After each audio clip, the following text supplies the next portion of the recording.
मध्य प्रदेश इन दिनों मोदीमय है।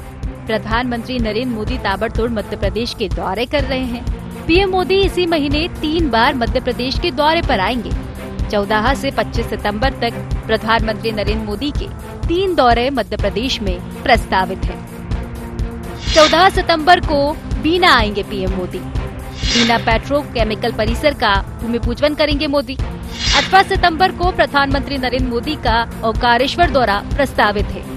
ओंकारेश्वर में आदि शंकराचार्य की प्रतिमा का अनावरण करेंगे मोदी। 25 सितंबर को प्रधानमंत्री भोपाल आएंगे। भोपाल में कार्यकर्ता महाकुंभ को संबोधित करेंगे मोदी। 1 अप्रैल को भोपाल में रानी कमलापति हजरत निजामुद्दीन वंदे भारत को हरी झंडी दिखाई। 25 अप्रैल को रीवा में पंचायती राज सम्मेलन में शामिल हुए। 27 जून को भोपाल जबलपुर और भोपाल इंदौर वंदे भारत को हरी झंडी दिखाई। 1 जुलाई को शहडोल में राष्ट्रीय सिकल सेल एनीमिया उन्मूलन मिशन 2047 लॉन्च किया। 12 अगस्त को सागर जिले के बरथूमा में संत रविदास मंदिर और स्मारक की आधारशिला रखी। अब प्रधानमंत्री नरेंद्र मोदी फिर मध्य प्रदेश आ रहे हैं और बीजेपी इसे मध्य प्रदेश का सौभाग्य बता रही है।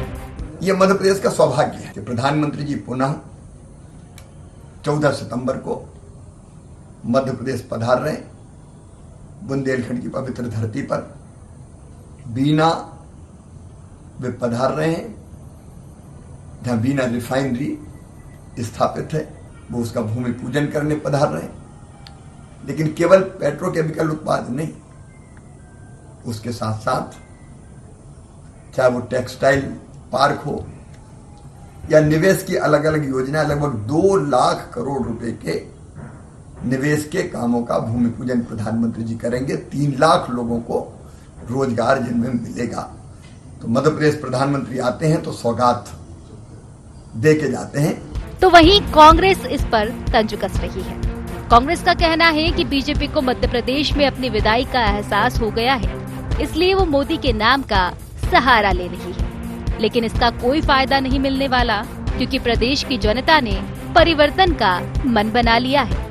मोदी जी समझ चुके हैं, भारतीय जनता पार्टी समझ चुकी है कि मध्य प्रदेश में उनकी जमीन पूरी तरह से खसक गई है। आशीर्वाद यात्रा जो चालू करी थी, जनता का गुस्सा फूट रहा है और आशीर्वाद तो दूर, जनता उनका कड़ा विरोध कर रही है। तो मोदी जी चाहे पूरा अपने साज और सामान के साथ मध्य प्रदेश में आके 3 महीने के लिए बस भी जाएं, तो जनता इस बार माफ करने वाली नहीं है। जनता मन बना चुकी है। 2014 के बाद से देश भर में मोदी लहर चलने की बात कही जा रही है। भाजपा विधानसभा चुनाव में भी इसी लहर पर सवार होने की तैयारी में है। विधानसभा के चुनाव में भी मोदी प्रमुख चेहरा है और उनकी सरकार के काम गिनाकर भी वोट मांगे जा रहे हैं। पीएम मोदी के लगातार दौरे और प्रदेश को सौगात इसी कोशिश का एक हिस्सा है। अब देखना ये है कि भाजपा इसमें कितना कामयाब होती है। Bureau report, IND 24।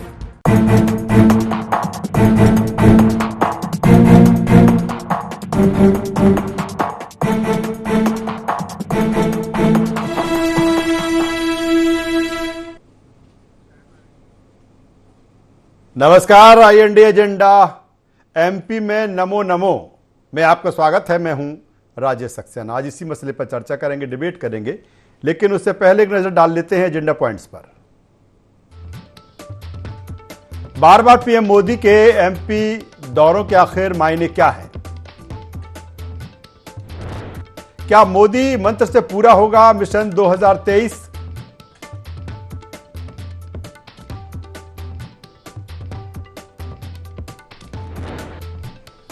PM Modi की सौगातों से सध जाएंगे MP के मतदाता?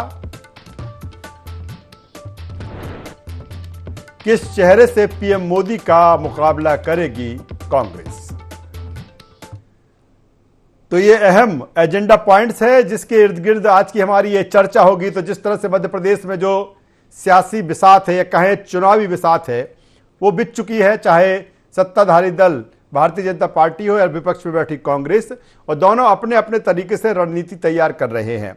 हमने देखा कि किस तरह से कांग्रेस अपने केंद्रीय नेताओं को लेकर अब जो उनके दौरे हैं वो फिक्स करती हुई नजर आ रही है, क्योंकि अगर प्रियंका गांधी की हम बात करें तो प्रियंका गांधी की 35 से 40 सभाएं होंगी। खड़गे जी या राहुल गांधी या इससे पहले तमाम जो नाम आए थे, वही दूसरी तरफ भारतीय जनता पार्टी भी तमाम सारे नामों को लेकर आगे बढ़ रही है। और सबसे बड़ी बात यह है कि प्रधानमंत्री नरेंद्र मोदी लगातार जो उनका फोकस है वो मध्य प्रदेश है। और आखिर इसके मायने क्या हैं कि जिस तरह से अगर सितंबर की बात करें तो सितंबर में पीएम नरेंद्र मोदी 3 कार्यक्रमों में यहां पर शिरकत करेंगे, 14 तारीख को, 18 सितंबर को और 25 सितंबर को। और इसी पे जो चुनावी जंग है, जो सियासी तकरार है, वो भी देखने को मिल रही है। आज इसी पे चर्चा करेंगे, बातचीत करेंगे। चर्चा शुरू करें उससे पहले अपने मेहमानों से आपका परिचय करा देता हूं, तारुफ करा देता हूं, फिर चर्चा को आगे बढ़ाएंगे। 3 मेहमान इस चर्चा में हमारे साथ में अमित शर्मा जी हैं, महासचिव मध्य प्रदेश कांग्रेस। स्वागत करूंगा अमित जी आपका। हमारे साथ में सनवर पटेल साहब हैं, प्रदेश प्रवक्ता भारतीय जनता पार्टी। सनवर जी आपका स्वागत है। और हमारे साथ संदीप पौराणिक जी हैं, वरिष्ठ पत्रकार। संदीप जी आपका भी स्वागत करता हूं। और सबसे पहले सनवर पटेल साहब, मैं आपके पास ही आता हूं। अगर देखा जाए भारतीय जनता पार्टी की जो रणनीति सामने आ रही है, जो नजर आ रही है, वो यही कि जो पूरा चुनाव है, मुझे लगता है कि केंद्रीय नेतृत्व के दम पर भारतीय जनता पार्टी लड़ती हुई नजर आ रही है। एक बार फिर प्रधानमंत्री नरेंद्र मोदी 3 कार्यक्रमों के जरिए मध्य प्रदेश में आएंगे, चाहे 14 सितंबर को बीना की बात करें, या 18 सितंबर को ओंकारेश्वर की बात करें, या 25 सितंबर को कार्यकर्ता जो महाकुंभ उसकी बात करें। क्या बड़ी चुनौती है? यही कारण है कि पूरा सारा दारोमदार दिल्ली से ही संचालित हो रहा है। देखिए राजेश जी, आवाज आ रही है मेरे? जी बेहतर आवाज है, बोलिए सर। देखिए राजेश जी, बहुत स्पष्ट है कि भारतीय जनता पार्टी के पास ऐसे नेता हैं, हम सौभाग्यशाली हैं कि ऐसे नेता जो दुनिया भर में सबसे लोकप्रिय नेताओं में से एक है, जो सर्वोच्च पर हैं, ऐसे नेता भारतीय जनता पार्टी के पास है। भारतीय जनता पार्टी के वो नेता हैं। और सबसे बड़ी बात यह है कि बड़े से बड़े नेता भारतीय जनता पार्टी के, उनके अंदर कार्यकर्ता का भाव है। जो भी काम एक बड़े नेता को भी सौंपा जाता है संगठन के द्वारा, वो उसको बखूबी नीचे तक जाकर पूरा करने का प्रयास करते हैं। तो जिनके पास ऐसे बड़े नेता हैं वो तो आएंगे और लगातार सौगात देने आ रहे हैं। आप देखिए बीना का, जहां तक आपने कहा तो 50,000 करोड़, तो ये देखिए आपको छोटी मोटी बात नहीं है।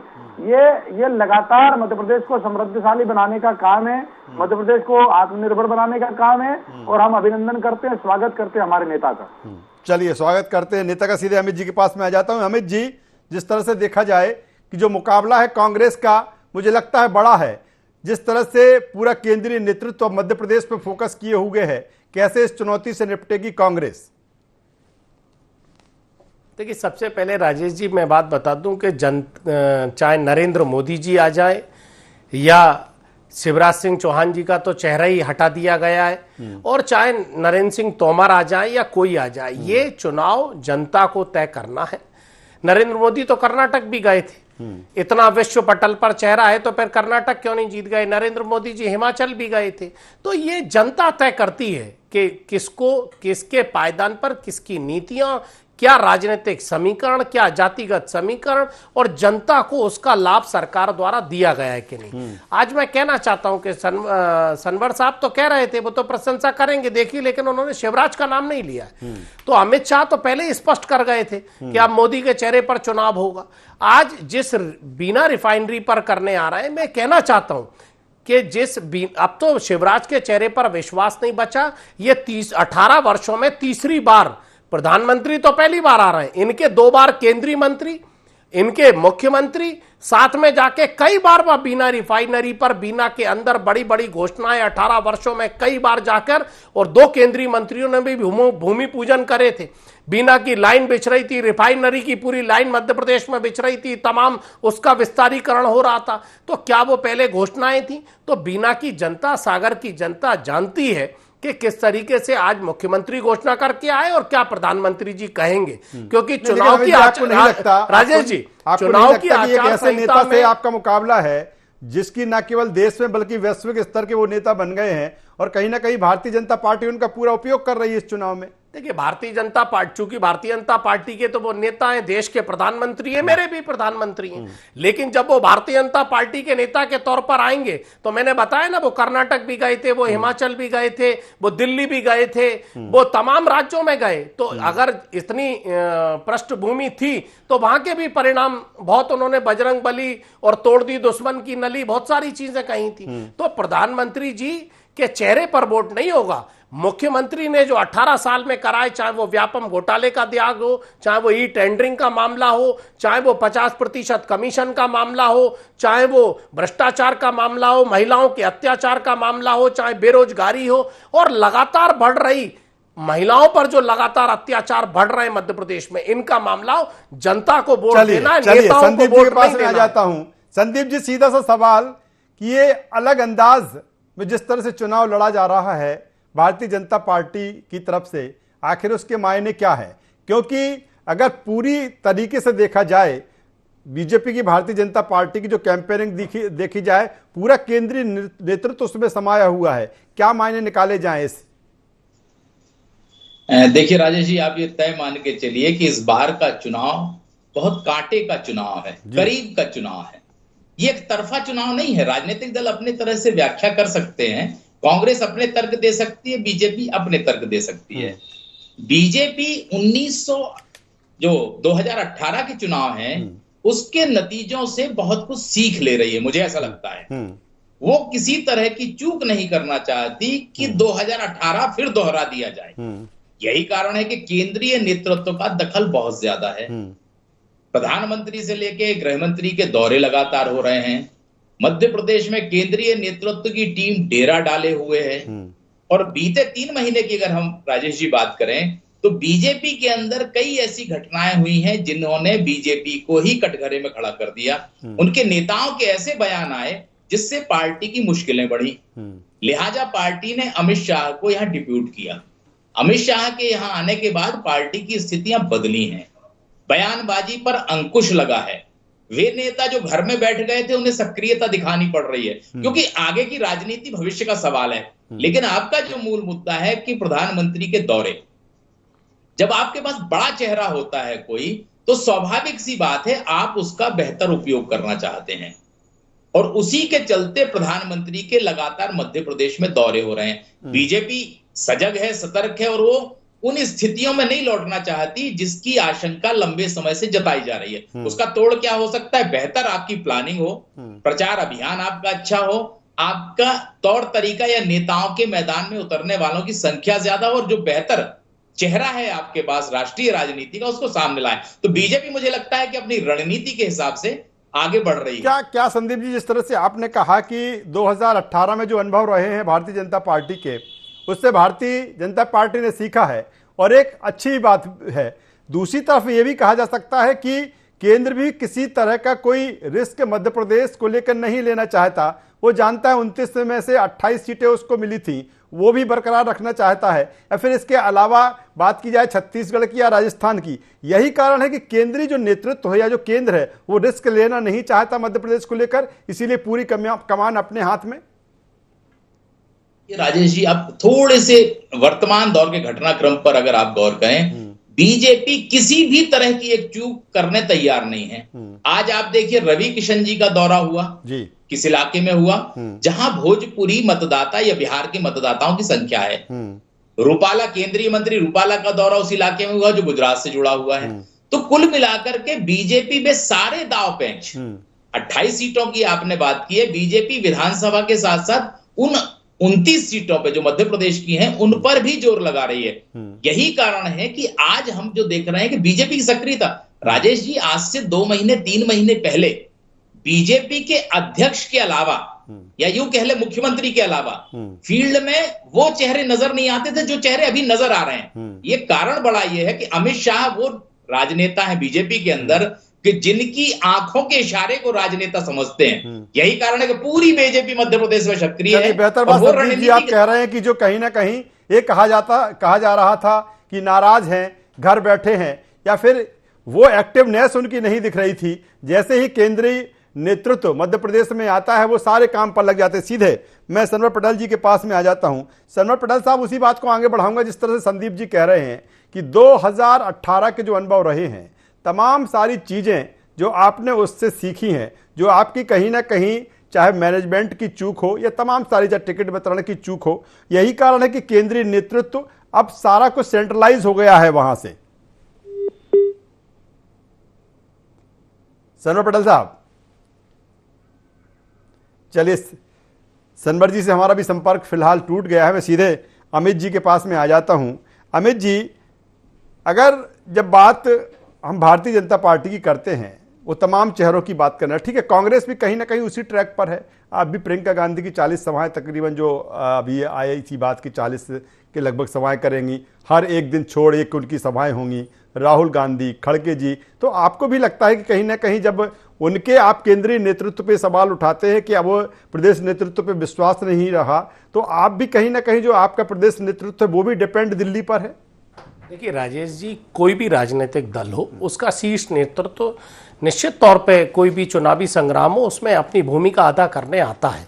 प्रश्न मेरा किसी के आने या भारतीय जनता पार्टी के बड़े नेताओं के आने ना आने से नहीं है। प्रश्न इस बात का है कि प्रधानमंत्री जी अभी उज्जैन आए थे, तो अभी जी मैं चाहता हूं कि इसके सनवर जी से मेरा संपर्क हो गया है, उनसे जवाब ले ले, फिर इसी सवाल के साथ मैं आपके पास में आऊंगा।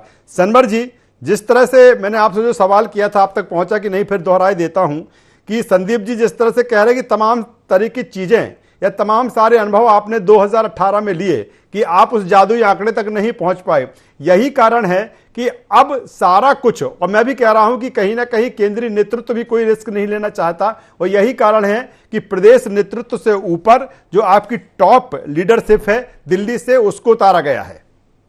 देखिए, दो बातें हैं राजेश जी। ये बात बिल्कुल सही है कि दुनिया में कोई सा भी राजनीतिक दल जब समाज क्षेत्र में काम करता है और इलेक्शन हो तो इलेक्शन में उसको कोई रिस्क नहीं लेना चाहिए, इसका कोई मना ही नहीं है। लेकिन यहाँ बात यह है, जब 2018 से आपने तुलना की, सम्मान्य हमारे संदीप पुराणिक जी ने तुलना की, 2018 में ये बात बिल्कुल सही है कि हम आंकड़े को छूते छूते रह गए थे। लेकिन जो कारण उस समय थे और जिस प्रकार से झूठ और भ्रम का माया जाल फैलाया था, जिस प्रकार से 973 वचन पत्र लेकर आए थे, वचन पत्र में, और जिस प्रकार से और वोटों का प्रतिशत हमें ज्यादा हुआ, 1.5 लाख वोट हमको ज्यादा मिले, लेकिन सीटों की संख्या कांग्रेस के पास थी। हमने स्वस्थ राजनीति का उदाहरण देते हुए सीधे हमारे मुख्यमंत्री जी गए और अपना इस्तीफा सौंपा। कांग्रेस ने सरकार बनाई, 15 माह की सरकार में त्राहिमाम मचा दिया, हाहाकार मचा दिया, जितनी जनहितैषी योजनाएं थी सबको बंद कर दिया, और आखिर में उनके बड़े नेता को ये कहना पड़ा कि आप वचन पत्र के वचनों को पूरा कीजिए और नहीं तो हमको रोड पर उतरना पड़ेगा। तो उनमें इतना घमंड और दम्भ है, कह दिया उतर जाइए रोड पर। हम में कोई घमंड नहीं है, कोई दम्भ नहीं है। अगर हमने लूज किया था हम तत्काल समीक्षा करते हैं और फिर से समाज में जाकर उनके सुख दुख को दूर करने का प्रयास करते हैं। हमारे विद्वान साथी जो कांग्रेस के बैठे हैं, उन्होंने कहा कि महिलाओं पर भारी अत्याचार है। अरे मेरे भाई, राजस्थान देख लेते, छत्तीसगढ़ देख लेते, किस प्रकार की घटनाएं घट रही है। मध्य प्रदेश तो वो पहला राज्य है कि हमारी बेटियों की तरफ जिन लोगों ने नजर उठाकर देखी है उनको फांसी की सजा का प्रावधान करने वाला राज्य अगर कोई है तो पहला राज्य मध्य प्रदेश है। न केवल प्रावधान किया, 67 बेटियों के इन दरिंदों को जिन्होंने उनकी तरफ नजर उठाकर देखी थी, फांसी की सजा सुनाई जा चुकी है। अब आप कहेंगे कि किसको फांसी पर लटका दिया है? देखिए, भारत संविधान से चलता है, कानून से चलता है। यहाँ अगर किसी को फांसी की सजा होती है, हाई कोर्ट में उसको जाने का अधिकार देता है हमारा कानून। तो लोग हाई कोर्ट गए, हाई कोर्ट के बाद सुप्रीम कोर्ट का रास्ता है, राष्ट्रपति जी तक का रास्ता है। तो ये पहला राज्य है। जब 14-15 में हम योजना लेकर आए, भारतीय जनता पार्टी की सरकार योजना लेकर आई कि हम अपनी बेटियों को जो है वो लखपति बनाएंगे, कांग्रेस के लोगों ने कहा, अरे साहब कैसे बना सकते हैं लखपति? आज 45 लाख बेटियां लाडली लक्ष्मी हैं, लखपति है।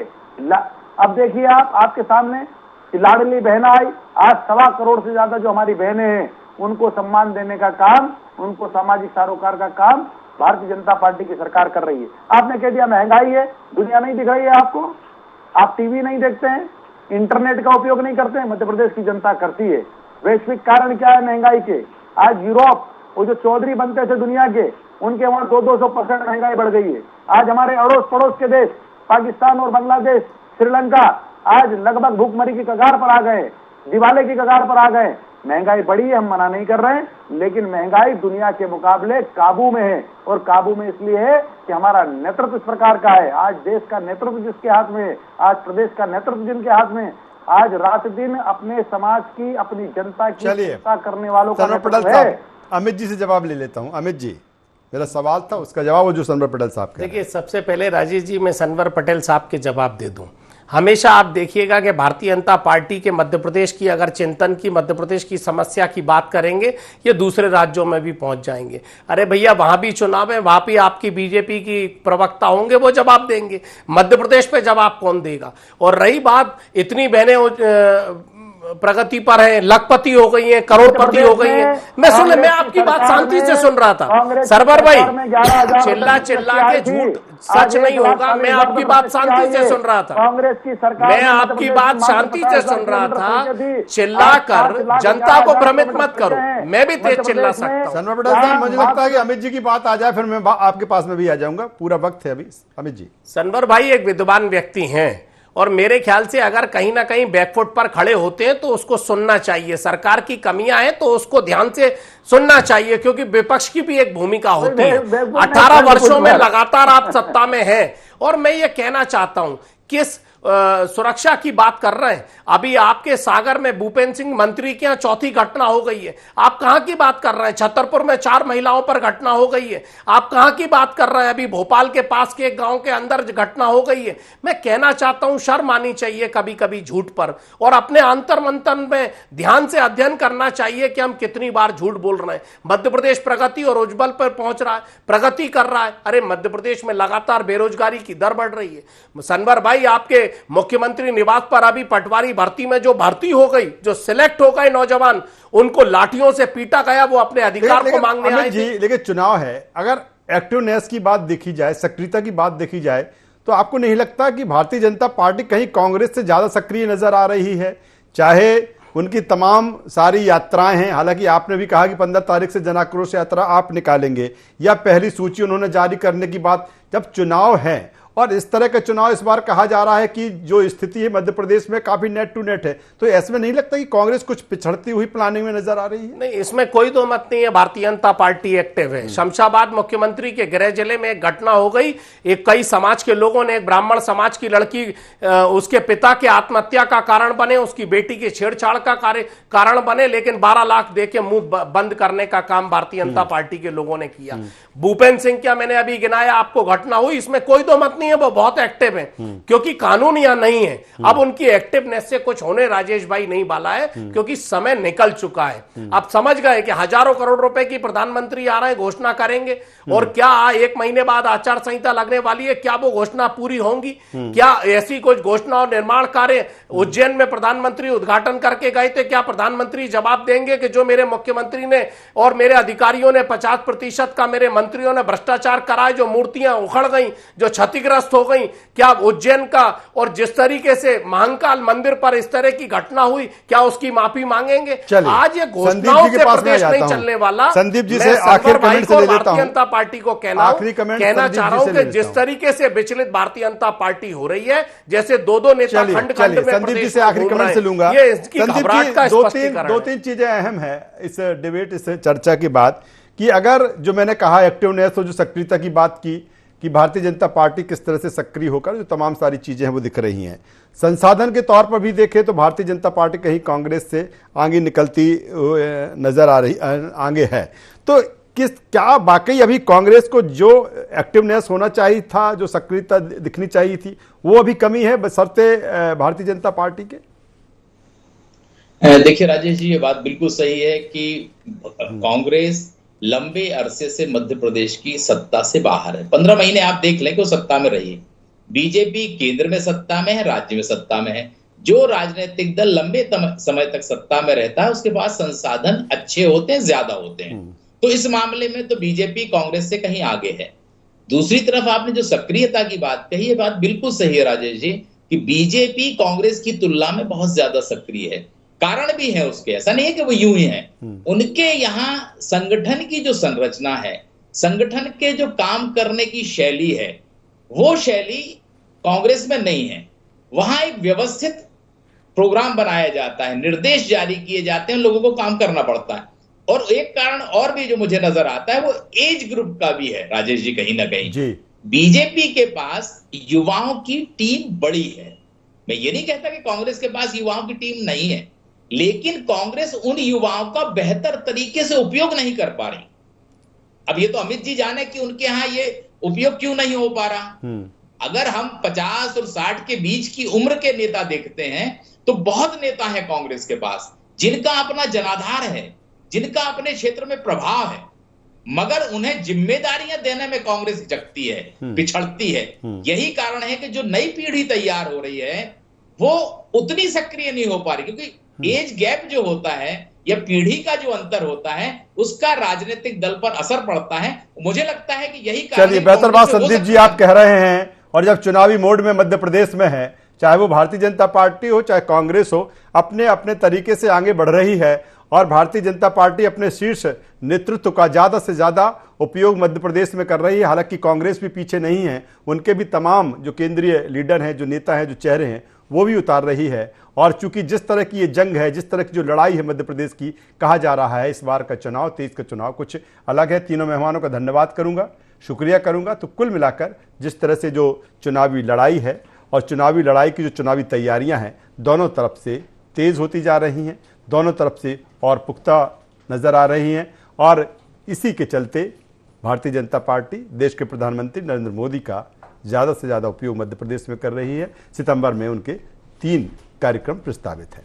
आई इंडिया एजेंडा बस इतना ही। IND24 पर खबरों का सिलसिला लगातार जारी है, बने रहिए हमारे साथ। नमस्कार।